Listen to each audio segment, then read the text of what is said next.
Media times news channel देखे आप सभी दर्शकों का बहुत बहुत स्वागत है। मैं हूं रमनदीप कौर। इस वक्त की बड़ी खबर आ रही है प्रयागराज से। क्या है पूरा मामला, देखने के लिए बने रहिए हमारे। प्रयागराज के सिविल लाइन्स इलाके में मंगलवार शाम ट्रैफिक पुलिस ने अतिक्रमण और अवैध पार्किंग के खिलाफ तगड़ा एक्शन लिया। करीब 1 घंटे तक चले इस अभियान में सड़क पर खड़े दर्जनों दोपहिया और चारपहिया वाहनों को क्रेन की मदद से उठाकर जब्त किया गया। कार्रवाई के दौरान अतिक्रमण करने वालों और नियमों की अनदेखी कर वाहन खड़े करने वालों में हड़कंप मच गया। अभियान का नेतृत्व एडीसीपी ट्रैफिक पुष्कर वर्मा ने किया। इस दौरान ट्रैफिक पुलिस के साथ सिविल लाइन्स थाना पुलिस और नगर निगम का प्रवर्तन दस्ता भी मौजूद रहा। टीम ने शाम करीब 4 बजे सुभाष चौराहे से अभियान की शुरुआत की। सुभाष चौराहे से खरबंदा चौराहे की ओर जाने वाले एसपी मार्ग पर बड़ी संख्या में वाहन सड़क किनारे खड़े मिले। अधिकारियों के अनुसार यहां 50 से अधिक कारें सड़क पर पार्क थीं, जिससे यातायात प्रभावित हो रहा था। ट्रैफिक पुलिस ने मौके पर ही क्रेन बुलाकर वाहनों को हटाना शुरू किया। जैसे ही वाहनों को उठाने की कार्रवाई शुरू हुई, वाहन मालिकों और आसपास के दुकानदारों में अफरा तफरी मच गई। कई लोग अपने वाहन हटाने के लिए दौड़ पड़े, जबकि कई वाहन जब्त कर लिए गए। अभियान के दौरान ये भी सामने आया कि कार रिपेयरिंग, सर्विसिंग और ऑटो एक्सेसरीज की कई दुकानों ने अपने कारोबार का सामान और वाहन सड़क तक फैला रखे थे। कई स्थानों पर आधी सड़क तक कब्जा होने से यातायात बाधित हो रहा था। नगर निगम के प्रवर्तन दस्ते ने ऐसे अतिक्रमणों को हटाने की कार्रवाई की। एसपी मार्ग के बाद टीम नवाब यूसुफ रोड पहुंची। यहां भी अवैध पार्किंग और सड़क पर खड़े वाहनों के खिलाफ कार्रवाई की गई। ट्रैफिक पुलिस ने सड़क पर खड़े दोपहिया और चारपहिया वाहनों को हटवाया तथा नियमों का उल्लंघन करने वालों के खिलाफ चालान की कार्रवाई की। एडीसीपी ने कहा कि सिविल लाइन्स शहर का सबसे व्यस्त व्यावसायिक क्षेत्र है। सड़क पर अतिक्रमण और अवैध पार्किंग के कारण अक्सर जाम की स्थिति बनती है। इसी को देखते हुए यह विशेष अभियान चलाया गया। बता दे रहा हूँ, ये सभी आपके ही ग्राहक हैं। रायगढ़ में मल्टी लेवल पार्किंग बनाई गई है, वहां पे लगवाइए गाड़ी। और यहाँ गाड़ी लगेगी तो गाड़ी टो भी होगी। इसको ध्यान रखिएगा, बात को अगली बार नहीं आऊंगा बताने के लिए।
प्रयागराज में कैबिनेट मंत्री नंद गोपाल गुप्ता नंदी पर हुए आरडीएक्स बम हमले के आरोपी और माफिया दिलीप मिश्रा की करोड़ों रुपए की बेनामी संपत्तियों पर पुलिस का शिकंजा लगातार कसता जा रहा है। पुलिस ने मंगलवार को उसकी 1.11 करोड़ रुपए की एक और बेनामी संपत्ति कुर्क कर दी है। पुलिस जांच में सामने आया कि मेजा क्षेत्र के सिनलौदी गांव में दिलीप मिश्रा ने 2 भूखंड बेनामी तरीके से खरीद रखे थे। इनमें एक भूखंड 9,400 वर्ग मीटर और दूसरा 9,100 वर्ग मीटर क्षेत्रफल का है। पुलिस सूत्रों के मुताबिक ये दोनों संपत्तियां दिलीप मिश्रा ने अपनी भाभी पुष्पा मिश्रा पत्नी अजय कुमार मिश्रा और उनकी बहू वीरा मिश्रा पत्नी अनूप कुमार मिश्रा के नाम पर खरीदी थी। जब दोनों की आय के स्रोत की जांच की गई तो पता चला कि जिस समय ये संपत्ति खरीदी गई थी उस दौरान उनकी आय का कोई वैध स्रोत नहीं था। इसके बाद पुलिस ने संपत्ति कुर्क करने की रिपोर्ट पुलिस कमिश्नर को भेज दी थी। मंगलवार को डीसीपी यमुनानगर विवेक चंद्र यादव के नेतृत्व में पुलिस टीम मेजा के सिनलौदी गांव में पहुंची। टीम ने दोनों भूखंडों पर कुर्की की कार्रवाई का बोर्ड लगवाया, साथ ही मुनादी भी कराए। इसमें कहा कि यह संपत्ति अपराध से अर्जित की गई थी, ऐसे में इसे कुर्क किया जाता है। दोनों संपत्तियों पर अतिक्रमण करने वाले के खिलाफ विधिक कार्रवाई की जाएगी। सोमवार को पुलिस कमिश्नर की ओर से संपत्ति कुर्क करने का आदेश जारी कर किया गया था। अब इस संपत्ति को अपराध से अर्जित संपत्ति मानते हुए गैंगस्टर एक्ट की धारा 14(1) के तहत कुर्क कर दिया गया।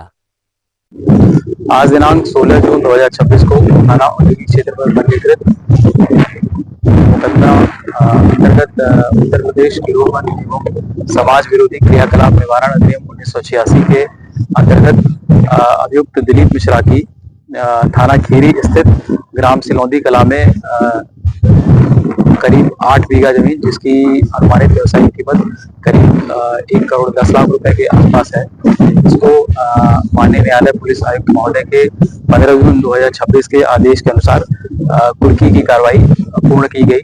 कुर्की की कार्रवाई के दौरान पर्याप्त मात्रा में पुलिस बल एवं संबंधित अधिकारी उपस्थित रहे। उक्त अभियुक्त के विरुद्ध में 54 आपराधिक मुकदमे पंजीकृत हैं।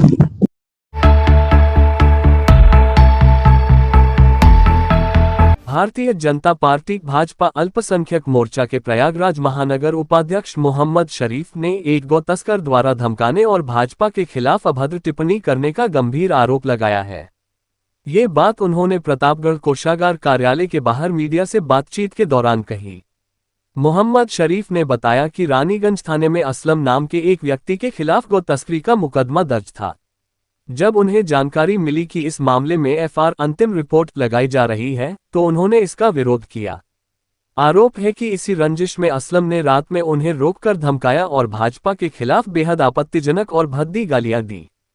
खुद को अपराधी बताए जाने के दावों पर सफाई देते हुए शरीफ ने कहा कि अतीत में उनके खिलाफ धारा 302 हत्या के तहत एक मामला दर्ज हुआ था, लेकिन माननीय न्यायालय ने उन्हें मात्र 8 महीने के भीतर ही पूरी तरह बरी कर दिया था। वर्तमान में उनके खिलाफ कोई भी आपराधिक मामला लंबित नहीं है। भाजपा नेता ने आरोप लगाया कि असलम और उसके परिवार का लंबा आपराधिक इतिहास है। वह बालू पास कराने और गौ तस्करी जैसे अवैध कामों में लिप्त रहता है और उसका मुख्य पेशा लोगों को झूठे मामलों में फंसाना और परेशान करना है। इस मामले को लेकर मोहम्मद शरीफ ने भाजपा के लेटरहेड पर मवैमा थाने में लिखित तहरीर दी है। उन्होंने बताया कि संबंधित थाना प्रभारी और पुलिस कमिश्नर ने उन्हें मामले की जांच कर उचित कानूनी कार्रवाई करने का आश्वासन दिया है।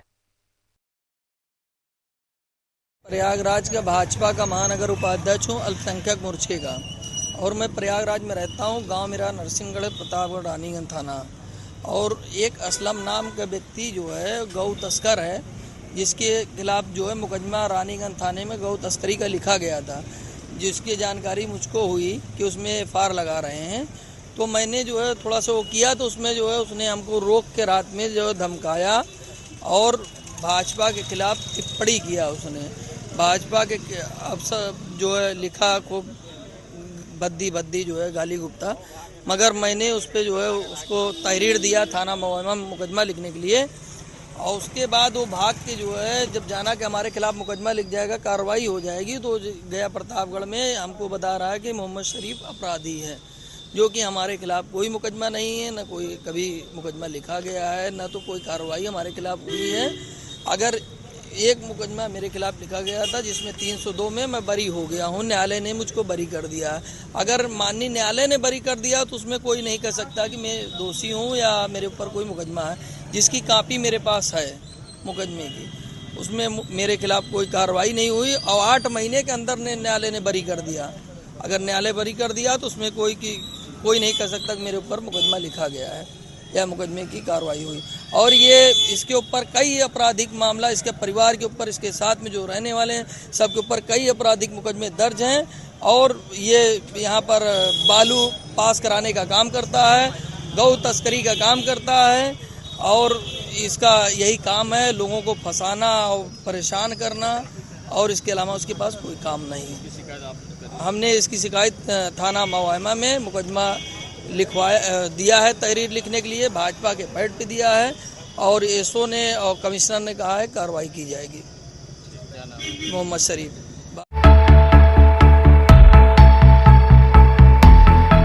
पुलिस मुठभेड़ में ट्रिपल मर्डर का मुख्य आरोपी हिमांशु यादव घायल, आला कत्ल बरामदगी के दौरान दारोगा का पिस्टल छीनकर भागा, झोंका फायर, बाल बचे पुलिसकर्मी। पुलिस की जवाबी कार्रवाई में हत्यारोपी हिमांशु यादव घायल। मेजा थाना क्षेत्र इलाके में ट्रिपल मर्डर के मुख्य हत्यारोपी हिमांशु यादव 19 पुत्र बुल्ले यादव की गिरफ्तारी के बाद पुलिस उसे रात्रि प्रहर में आला कत्ल बरामद करने के लिए जैसे ही मेजा थाना क्षेत्र के पैरानीपुर गांव के समीप लेकर पहुंची।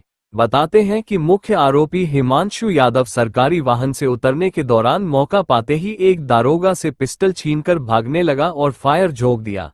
हालांकि पुलिस पार्टी बाल बच गई और पुलिस की जवाबी कार्रवाई में तिहरे हत्याकांड के मुख्य आरोपी हिमांशु यादव के बाएं पैर में गोली लग गई, जिससे वह घायल हो गया, जिसे इलाज के लिए पुलिस ने हत्यारोपी हिमांशु यादव को अस्पताल में दाखिल कराया है।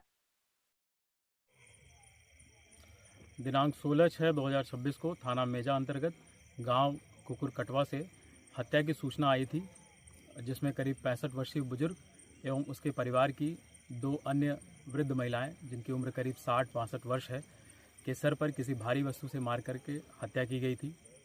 परिजनों से प्राप्त तहरीर के आधार पर गांव के ही करीब 21 वर्षीय युवक हिमांशु यादव के विरुद्ध नामजद अभियोग पंजीकृत किया गया। इसमें टेक्निकल और साइंटिफिक एविडेंसेस कलेक्ट किए गए, जिसमें 2 महत्वपूर्ण साक्ष्य सामने आए, जिसमें कि एक जो मृतक है, मृतक के फ़ोन पे रात्रि में करीब 10:15 के आसपास संदिग्ध आरोपी हिमांशु द्वारा कॉल करना, तथा जब आरोपी हिमांशु का सोशल मीडिया इत्यादि चेक किया गया तो इसके Facebook handle Samajwadi tiger Himanshu Yadav को टैग करते हुए मृतक के भाई की बेटी के साथ कुछ फ़ोटोज़ कुछ महीने पहले शेयर किए गए थे, जिसके बारे में जानकारी करने पे ये पता चला था कि करीब 4 माह पूर्व ये दोनों इलोप हुए थे। घटना में आरोपी हिमांशु यादव को पुलिस टीमों द्वारा गिरफ्तार किया गया और आरोपी द्वारा घटना कारित करने का सीक्वेंस तथा आला कत्ल की जानकारी प्राप्त की गई। आला कत्ल को आरोपी द्वारा परानीपुर रोड के पास झाड़ियों पर छिपाना बताया गया। जब आला कत्ल की बरामदगी हेतु पुलिस टीम आरोपी के साथ मौके पर आई तो बरामदगी के दौरान मौके का फ़ायदा उठा करके आरोपी द्वारा एक उपनिरीक्षक का पिस्टल छीन लिया गया और भागते हुए पुलिस टीम पर फायरिंग की गई। आत्मरक्षार्थ उपस्थित अन्य पुलिसकर्मियों द्वारा अपने बचाव में फायरिंग किया गया तो आरोपी हिमांशु यादव के पैर में गोली लगने से घायल हुआ है। घायल आरोपी को उपचार हेतु तत्काल अस्पताल भिजवाया गया।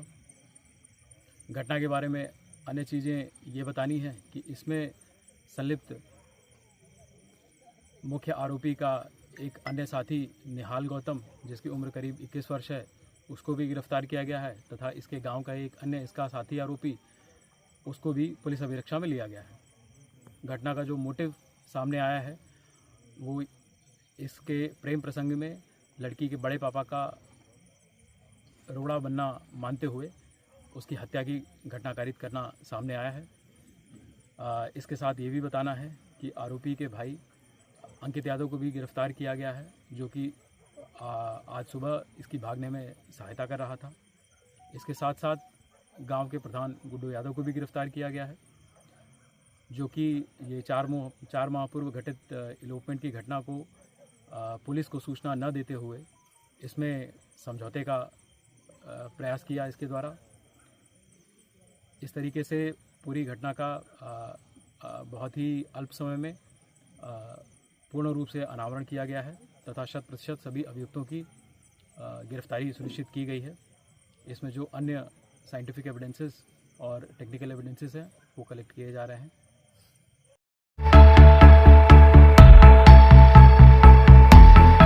प्रयागराज में राजू पाल हत्याकांड के दोषी आबिद प्रधान को हाई कोर्ट से जमानत मिल गई है। इसे लेकर राजू पाल की पत्नी और सपा से निष्कासित पूर्व विधायक पूजा पाल ने कड़ा विरोध जताया है। उन्होंने कहा कि आरोपियों को जमानत अनुचित तरीके से और महत्वपूर्ण तथ्यों को छिपाकर मिली है। वह उनकी जमानत रद्द कराने के लिए सुप्रीम कोर्ट जाएंगी। पूजा पाल ने कहा, जेल से बाहर आने के बाद एक आरोपी आबिद ने धमकी भरा वीडियो शेयर किया है। इससे साफ लगता है कि उनमें कानून का कोई डर नहीं है और वे शक्ति प्रदर्शन करने की कोशिश कर रहे हैं। हालांकि हम ऐसी धमकियों से डरने वाले नहीं हैं और न्याय की लड़ाई जारी रखेंगे। दरअसल साल 2005 में बसपा विधायक राजू पाल हत्याकांड में दोषी ठहराए गए आबिद प्रधान को इलाहाबाद हाईकोर्ट से सशर्त जमानत मिल गई है। यह आदेश 16 दिन पहले इलाहाबाद उच्च न्यायालय की खंडपीठ न्यायमूर्ति सिद्धार्थ और न्यायमूर्ति विनय कुमार द्विवेदी ने दिया था। इस हत्याकांड के मुख्य आरोपी माफिया अतीक और उसके भाई अशरफ की हत्या हो चुकी है। जेल से बाहर आने के बाद आबिद प्रधान का एक रील सामने आई। इसके बैकग्राउंड में फिल्मी डायलॉग "जब तक तोड़ेंगे नहीं तब तक छोड़ेंगे नहीं" चल रहा है। पूजा पाल ने कहा, राजू पाल सिर्फ मेरे पति ही नहीं थे बल्कि प्रयागराज के एक लोकप्रिय युवा नेता थे। उनकी हत्या ने पूरे शहर को झकझोर कर रख दिया था। मेरे पति राजू पाल की दिन दहाड़े हत्या की गई थी। इस हत्याकांड में अतीक अहमद, अशरफ समेत कई लोग शामिल थे। हत्या के बाद हमें उनका शव तक नहीं सौंपा गया। आबिद प्रधान और जावेद को मिली जमानत पर पूजा पाल ने कहा, आरोपियों ने जमानत हासिल करते समय अपनी आपराधिक पृष्ठभूमि और कई महत्वपूर्ण मामलों की जानकारी अदालत से छिपाए। उन्होंने भ्रामक तथ्यों के आधार पर जमानत प्राप्त की। जब हमने अपने कानूनी सलाहकारों के साथ जमानत आदेश का अध्ययन किया तो उसमें कई गंभीर अनियमितताएं सामने आईं। पूजा पाल ने आगे कहा, सीबीआई जांच और निचली अदालत के फैसले के आधार पर आरोपियों को उम्रकैद की सजा सुनाई गई थी। ऐसे में इतनी जल्दी जमानत मिलना मेरे लिए और आम जनता के लिए बेहद पीड़ादायक है। अब मैं उनकी जमानत रद्द कराने के लिए सुप्रीम कोर्ट का दरवाजा खटखटाऊंगी। जब तक जिंदा हूं, न्याय की इस लड़ाई को नहीं छोड़ूंगी। हालांकि मुझे और इस मामले के गवाहों को सुरक्षा को लेकर चिंता है। सरकार को हमारी सुरक्षा सुनिश्चित करनी चाहिए। पूजा पाल ने कहा, आबिद ने जेल से रिहा होने के बाद एक रील पोस्ट की। रील में गाना लगाया गया है, जब तक तोड़ेंगे नहीं तब तक छोड़ेंगे नहीं। ये शक्ति प्रदर्शन करने के साथ साथ सीधे तौर पर धमकी देने की कोशिश है। इन लोगों का कभी प्रभाव, दबदबा और गुर्गों का नेटवर्क रहा है। वे जमानत पर बाहर आने के बाद फिर वही हरकतें करते दिखाई दे रहे हैं। मैं इन धमकियों से डरने वाली नहीं हूं, बल्कि और अधिक मजबूती के साथ अपने मुकदमे की लड़ाई आगे ले दूंगी। दिखा करके जमानत ले लिया गया है। अतीक अहमद जैसे, अशरफ जैसे और अशरफ के साथ साथ आबिद और जावेद जैसे अपराधी लोगों ने मिल करके दिन दहाड़े राजू पाल जी की हत्या की और हत्या करने के बाद लाश तक नहीं सौंपने का काम किया। लड़ते लड़ते इस चीज को भी समझना पड़ेगा कि लड़ाई आपको हर समय लड़नी पड़ती है, अपनी लड़ाई को। और मैं लड़ते लड़ते कहीं ना कहीं मेरी एक उम्र बीत गई। और जब सर्वोच्च न्यायालय से मेरे पति का सीबीआई जांच हुआ और सीबीआई जांच हो करके जब सजा हुई और सजा के बाद इन लोगों को आजीवन कारावास हुआ, तो एक जो होता है इतने अरसों के लड़ने के बाद जो एक तसल्ली मिलती है, जैसे आप कह लीजिए कि कलेजे में ठंडक पड़ी, तो वो कहीं ना कहीं पड़ी थी। मगर मात्र 1.5 साल के बाद इस तरह इस घटने के बाद जमानत हो जाना उतना ही पीड़ा है जैसे 2005 में राजू पाल जी का मेरे से बिछड़ जाना था। अंतिम लड़ाई है, कुछ भी कर सकते क्योंकि इनके हाथ छूटे हैं। इन्होंने हमेशा मर्डर किया है। इनके ऊपर 40 से 50 मुकदमे, 307 और जघन्य अपराध टाइप के मुकदमे हैं। तो कहीं ना कहीं मुझे जान के खतरा है और मेरे गवाहों को भी खतरा। चांद दीदार होते ही मुहर्रम के पाक महीने की शुरुआत के साथ ही इलाहाबाद की ऐतिहासिक मुहर्रम कमेटी के पहले जुलूस का भव्य आगाज हुआ। मगरिब की नमाज के बाद फातिहा पढ़ी गई और बच्चों को तबर्रुक बांटा गया। ईशा के नमाज के बाद अलम उठाया गया, ये जुलूस लल्लन नाई के इमामबाड़े से चांद रात को अपनी पूरी शानो शौकत के साथ रवाना हुआ।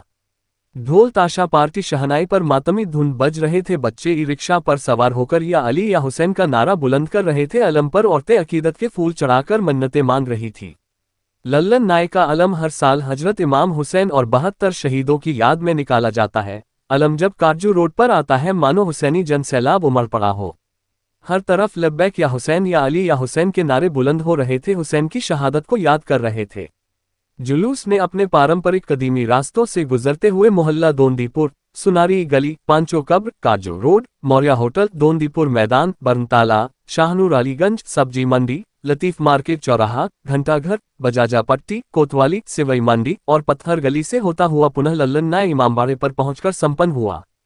इस अवसर पर अकीदतमंदों की बड़ी संख्या में मौजूदगी देखी गई, जिन्होंने पूरी अकीदत के साथ अलम का दीदार किया और फूल को पेश किया। शहर के सभी ताजियादार अलम जुलूस में शामिल हुए। कमेटी ने उन्हें साफा देकर इज्जत अफजाई की। तारांकन शहर के इलाकों में सुरक्षा व्यवस्था चाक चौबंद रही। ड्रोन कैमरा से निगरानी की जा रही थी। थाना शाहगंज, खुलदाबाद, कोतवाली पुलिस और स्थानीय प्रशासन ने भी इस ऐतिहासिक जुलूस को शांतिपूर्ण ढंग से संपन्न कराने में पूरा सहयोग दिया। मुहर्रम कमेटी मीडिया प्रभारी अकरम शगुन।